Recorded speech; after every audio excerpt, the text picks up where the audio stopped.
Hi, everyone. Welcome to our webinar between Leadspace and Informatica. I'm super excited to host this with Rod Lehman, our customer and colleague from Informatica. And we are here to discuss the AI-driven growth engine that Informatica has built and is running at scale. So welcome, Rod. Thanks, Marge. Cool. So by the way, I am president of Leadspace, and Rod? I'm SVP of Global Field Marketing and Business Development at Informatica. So basically responsible for all things pipeline related. Cool. So, and Rod and I have a long history of building pipeline and getting pipeline that closes out of marketing and sales organizations. So anyway, very exciting. Just real quickly, we've got just a quick safe harbor statement from Informatica, and I'm sure you won't be able to read this very quickly, but maybe a little bit about, first of all, who is Informatica, and then I'll introduce Leadspace. So, Rod? Thanks, Mark. So Informatica is a $1.5 billion company in the data management space. We're currently used by over 85 of the Fortune 100 customers around the globe. And you'll see a lot of the names and brands that you know and love down here below. And so they all realize that data is more and more critical today to their business needs, whether it's getting a view of the customer, whether it's managing supply chains in the current macroeconomic environment, or whether it's even making sure that they've got high data quality for AI and analytics applications. And so we work with our customers, in all of those spaces. Yep, and I've been a longtime customer of Informatica and a fan. So congratulations for everything with Informatica, Rod. A little bit about Leadspace. We are all about helping companies automate revenue. And ultimately, over the next few years, we believe strongly that territories and campaigns will be, if you will, self-driving. We serve about 25,000 sales and marketing people around the globe with great profiles and profiles that are scored so that each one of those folks can understand how to either target customers or prospects or create campaigns that target customers or prospects with revenue AI capability to identify closable revenue. You can see a sampling of our customers in addition, of course, to Informatica below. So we work with many of the brands around the world who are some of the top leaders in B2B software and technology.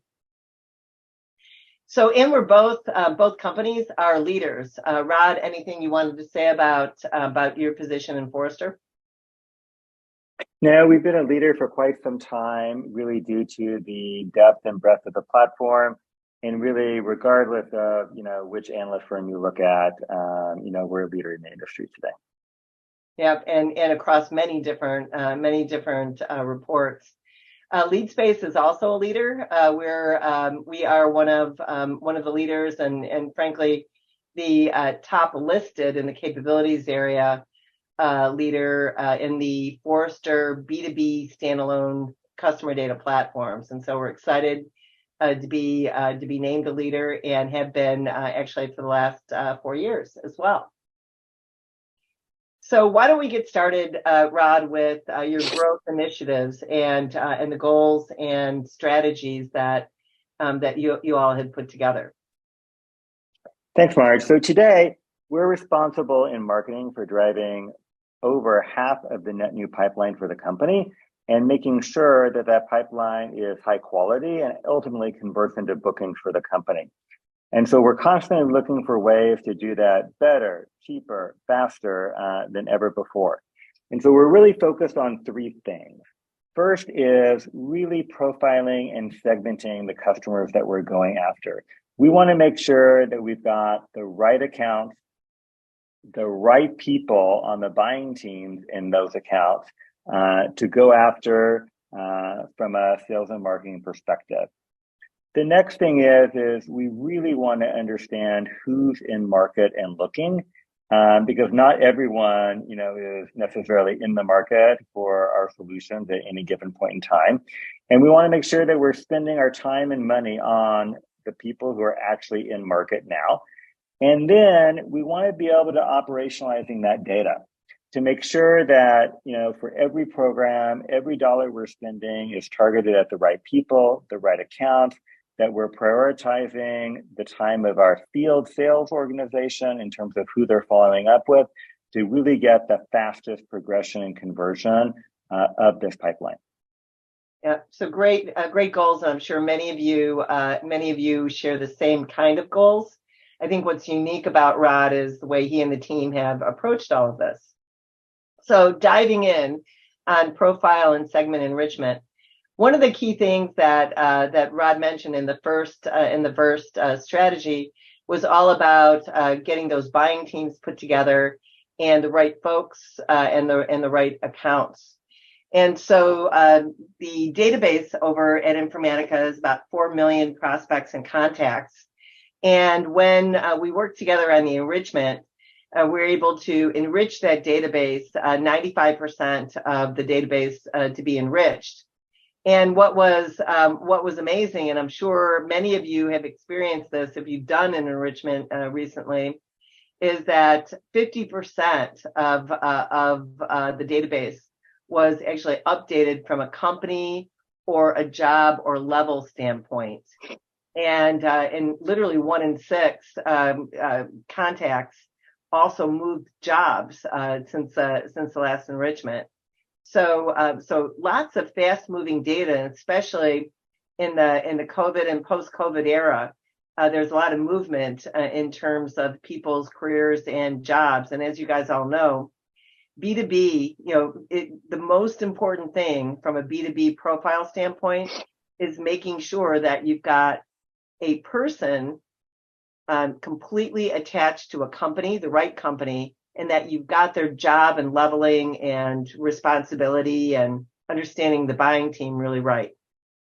That's right, Marge. This is really critical for us for 2 reasons. First of all, a lot of this data goes into our scoring and AI modeling. So if we don't have the right job level for the person, then we may not be going after the right person on the buying team. Right. The other thing is that it actually turned out to be a great source of leads for us. When you think about people moving jobs, if you've got an existing customer in the past who is now at a new company, how great of a target is that for your sales and marketing team? And so we ended up creating a whole campaign around going after these people who've moved jobs and have the potential to be a repeat customer for Informatica. So it was awesome. Yeah, that's amazing, and it's a great way for sales to continuously engage with past customers and get them to be, fans, if you will, and new customers. This gives you a feel for the kind of level of analytics that we had as we were working together. One of the things in that first strategy around profile and segment enrichment was also around how do you not spend an arm and a leg on the profiles that maybe matter or don't matter. And so very much what we were doing every step of the way was making sure we understood at the field level what was the level of quality, what were the things that changed a lot or didn't change a lot in terms of what was updated or new or needed to be updated or new. And maybe you may not know this, but Leadspace is also a customer of Informatica. We use Informatica technology to confirm emails within our product offering. And so this is also a place where we jointly used Informatica technology to help Informatica. Yeah, and it was really great to be able to kind of leverage not only the Leadspace data, but with your scoring models as well, because then we could really think about how to prioritize where we do enrichment and contact acquisition, right? Like, do we want to focus on our top accounts, every quarter? Do we want to do our less important accounts maybe only twice a year? It really let us, I think, focus the effort where it had the biggest impact. Yeah, absolutely. The next one of the strategies is around activated AI scored campaigns. And I always think about, at least when I talk to marketing or sales professionals, folks sometimes, if you will, toss around, terms like propensity or intent or personas or engagement. And one of the things that I think is that this is an easy way for folks to understand, what all of those things do in context. If you're talking about buyer propensity or buying propensity, typically that's done at the company or at a product level, and you're judging the ability for that company and maybe that person, if you're doing a lead model, to have a fit around. So it's all about the right company. Then intent is associated with how do you get at the right time or those companies that are in market for your kind of stuff as well, either at the account or product level. And then once you know that, now who are the right people or personas that buy your kind of product? And, the notion of having a persona scoring model to say, hey, is this the right buyer? That is, is this title really fit into this right persona or buyer? And quite frankly, sometimes titles are meaningless, right? So you have to look at skills or other things there. So a persona fit model can help you with that.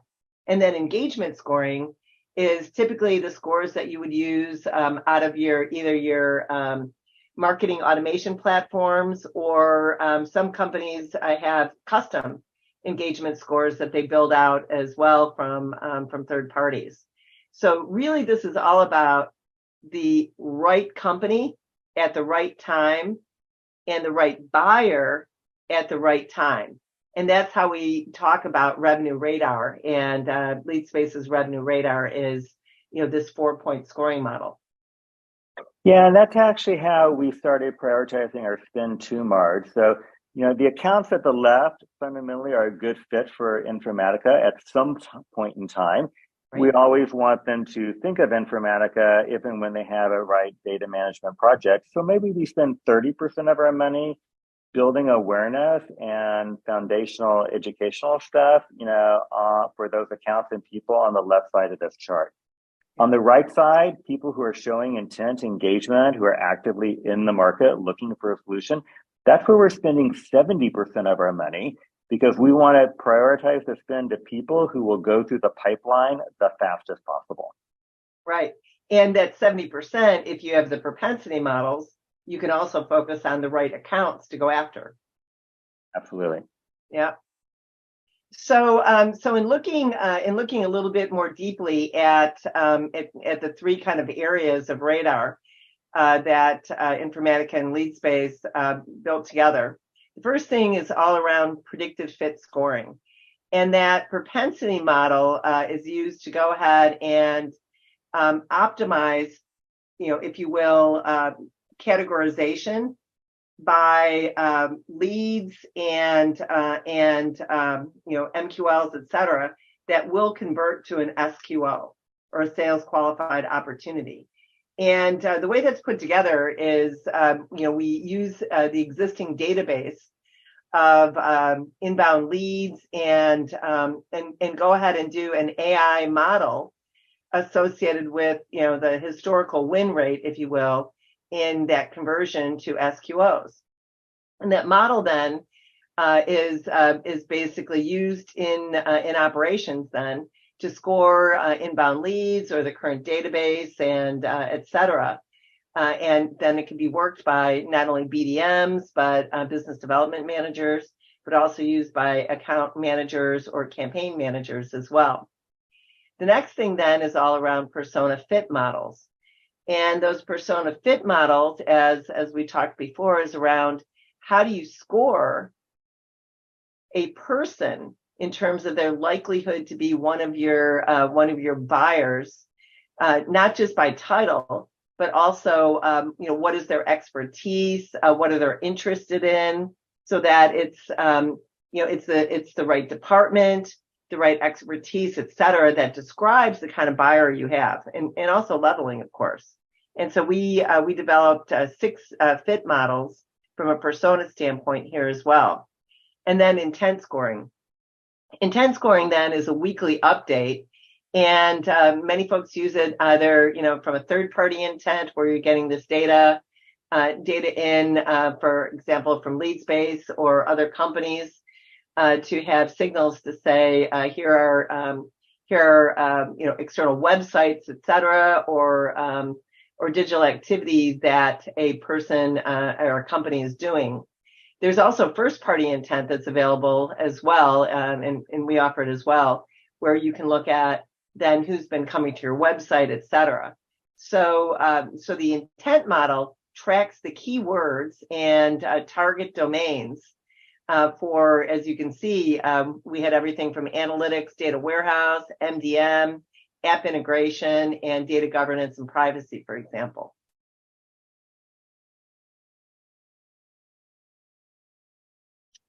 And this is an example of the account fit model that was put together for Informatica. And what a fit model does is it identifies the 25% of the leads and everything that's associated with them that drives 60% of the revenue. And a model is built off of the most influential signals, and we look at 10 to 20,000 different signals when we're putting this together to get a likelihood or a propensity for a lead to drive revenue. And so in this case, you're seeing the scoring performance here for A's, B's, C's, and D's. And it basically shows that A's have more than a 5 times lift over the standard conversion that the Informatica team would see, and B's would have a 1.8x lift on the standard conversion. And so, for example, if the standard conversion was 3 or 5%, you multiply those lift factors to say, okay, you've quintupled the odds, if you will, of a conversion to SQO for A's, and nearly doubled it for B's.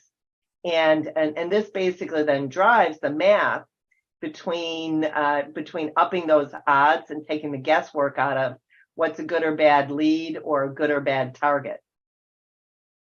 Yeah, absolutely. And the productivity increase has just been phenomenal. So A leads, about 25% of leads drive 60% of revenue. If you look at A and B together, it's about 45% of leads driving 90% of revenue. So when you think about that, if you can get almost all the revenue by having your business development organization focus on only the right 45% of leads, you've like doubled productivity overnight. And you've now freed up all this time that can be used for strategic outbound calling, which you can also prioritize using these A and B accounts, right, that you know are a good fit for the company. And we use this data all over the place. So even at our last user conference, for example, we use this data to decide who got a free pass and then who needed to buy one to come. So, if you're an A-level account with a big deal in the pipeline, I'm happy to give you a ticket. If you're a C or D account, well, if you want to come, you probably need to buy a ticket, right? Because we know the odds of you converting are way lower, right? And so we want to invest accordingly. So whether it's the user conference, whether it's the cost of having a business development rep place multiple calls to a customer or spend time personalizing emails, that investment level really is justified by this scoring model and where the account and that individual persona rank.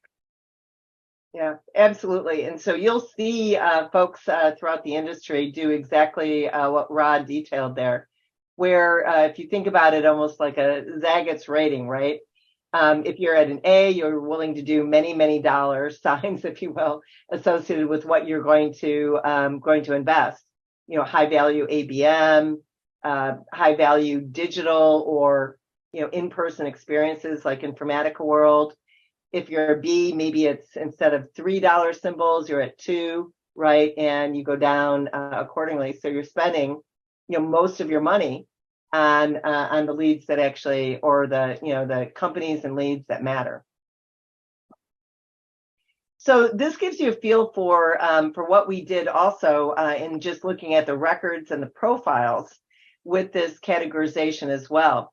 Many people around the world that I talk to, especially in marketing and sales operations, there's always a hand wringing about who can you afford to update your database at all times, right? Because sometimes it can be very expensive. Although if you're working with us, we will help you with that. But anyway, but there's always this notion of if you have a whole bunch of anonymous or leads that need to be updated, which ones do you work on and invest in?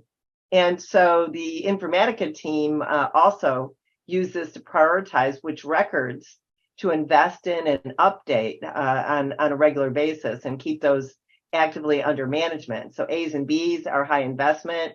You can imagine also A's and B's on the move profiles are awesome for the campaigns that Rod was talking about.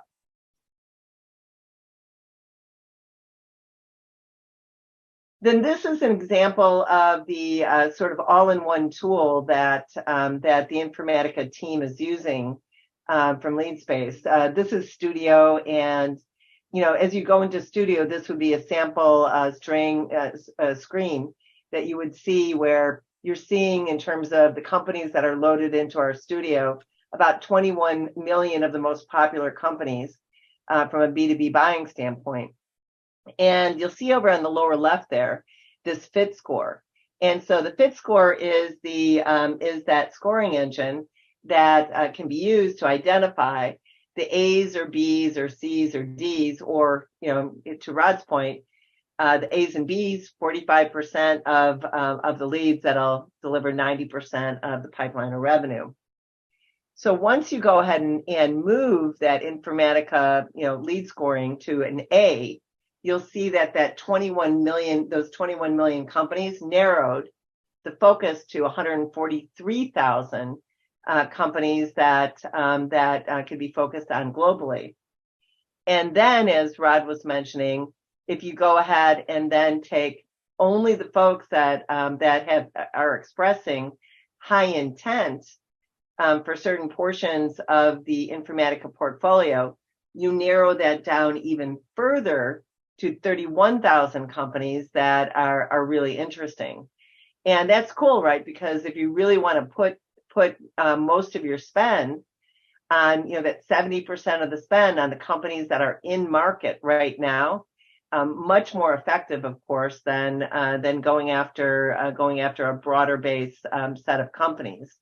And you can imagine especially for anything from ABM programs, or even a more narrow thing than just everybody in the in the world, as we're doing here. You could do it on a per state, a per region standpoint, etc. And then the next thing you'll see up on the upper right, this notion of discover contacts. So within that same tool, then the campaign managers within Informatica can look at those 6 personas that they built, and this is an example of the 6 personas that Informatica built, to go ahead and then load in the folks with the best fit scores from a persona standpoint that would be targeted by the campaign. And so as a result, it's a single tool, from segmentation to activation. Rod, anything that you would add here? Yeah, so it's really empowered the team across the organization, right, to make sure that they're targeting the right accounts and right people. And by prioritizing the spend up front, there should be no surprise then you get more of the right leads coming in on the back end, right? And so now up to 70% of our leads on the back end are, from these target accounts and personas. There's some spend that you just can't completely control, right? You can't control who searches on your keywords on Google. You're going to get a broad mix of people coming to your website. But for paid media and other activities, you can super tightly control it using this data. And then we add more of the right contacts where we don't have everyone on the buying team already identified in the database, so we can engage them over time. And then the goal is to actually go push all this information into all of our paid media providers like a LinkedIn. Then we can very tightly, control the dollars and make sure they're going after the right people, the right companies on, whatever digital properties where they're hanging out. Yeah, that makes total sense. So Rod, do you want to talk a little bit about what you've done now with the always on, always prioritized part of the strategy? Because this is really cool as well. So, we started out with marketing really taking advantage of all the Leadspace capabilities and information that we've been talking about. But then we had an idea. Well, what if we started putting this data actually in the hands of everyone in the company, right? Not just maybe business development reps doing outbound calling, but every account executive in the company as well. And so we created what we call the always on prospecting tool. Using that, an AE for their accounts in their territory can see all of the fit and intent score data that we have. They see all the contacts that we have procured, and they can actually stack rank this and decide where they're going to spend their prospecting time on a weekly basis. And the reps have loved this. So, we see over 70% of reps using this tool on a weekly basis. And we're constantly, adding new sources of data to help them segment and target even better, right? Using, install-based demographics, like which cloud provider they're using or which, enterprise apps they have deployed, things like that. But it's become super popular and is now driving a record amount of pipeline for us every quarter, just from AEs leveraging this data and making it more accessible to them through a tool like this. Yeah, it's awesome. So, Rod, any summarizing comments you wanted to make? Sure. So I think we're still relatively early on the journey in terms of thinking about, how we use this information to optimize our go-to-market activities. Obviously, we continue to enrich the data, to acquire more contacts, to broaden and deepen our campaigns. But I think more than ever, we're really trying to operationalize the data, right? How can we feed it into some of our proprietary AI and scoring models that we have in-house? How can we automate using this data for targeting across all of our paid media channels? And how can we actually react to what people are doing one place to retarget and engage in a conversation with them in some place different? And so really operationalizing and automation are kind of the two big things that we're focused on with this data for the rest of this year and into 2024. Yeah, and quite frankly, I hope you can tell from this conversation, both Rod and I have been fans, if you will, of Moneyball marketing, and I think we've called that like that over the last 10 years as we've been at different companies or the same company striving to go ahead and create that environment. And the thing that is actually really, really compelling is to make it such that at some point in time, decisions can be made almost autonomously, right? In terms of, maybe there are small decisions like auto enrollment and cadences or sequences or other things like that, where the guesswork and some of the eyeballing can be taken out of the mix, and folks in sales and marketing can truly focus on, their craft and places where, you can add value on the value proposition or the relationship or other things like that. And so, Rod, you are absolutely Mr. Moneyball marketing. There's no question in my mind about that. Well, thanks. But Appreciate the feedback. It all starts with data, is what I would say. And, for the marketers who may be listening, if you're trying to embark on that journey of going from generating a bunch of leads to really generating pipeline, and even more important, pipeline that's really going to progress through the funnel quickly and result in bookings for your company, you've got to know the right accounts that are a good fit and the right people in those accounts to go after and when to go after them. And it all starts with data. Because without high quality data, the AI, the scoring, the automation we're talking about is just not possible. So it's been a great partnership between the two companies, and looking forward to doing more great things together. Yeah. Thanks a lot, Rod. Really appreciate it. And thanks to Marge. everyone here for your time. Take care.